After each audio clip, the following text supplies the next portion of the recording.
Does any of you know how the Missing Murdered Indigenous Women's campaign actually started? Next year will be 13 years. It was actually started by 3 grandmothers from Canada. They were sitting around the table drinking coffee, and one of the grandmas got up. She walked over to the window, and all of a sudden she spun around. And this is one of the way it was told in the video was the biggest question. What if there are more women and girls that have been murdered or even missing? One of the grandmothers got up on the table. She reached over, got a notebook. Within the first half hour, there was over 30 women and young girls missing. These 3 grandmothers didn't own not one bit of makeup.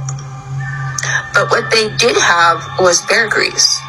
And what they did also have was red flowers that were dried. They took those red flowers and they crushed them up into a fine powder and put that powder into the bear grease. And look what happened. It turned red.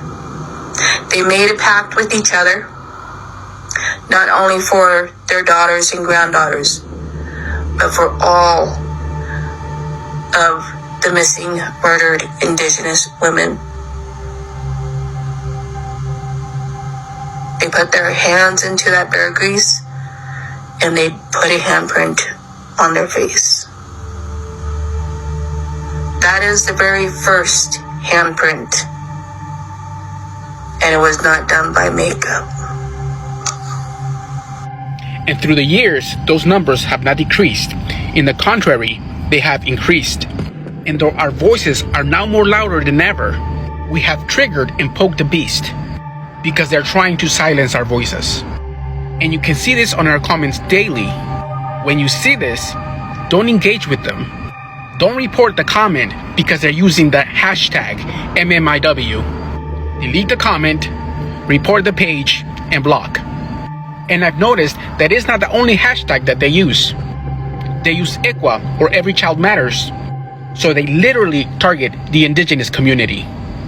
Now, if you want to see her whole video, I'll pin it right here.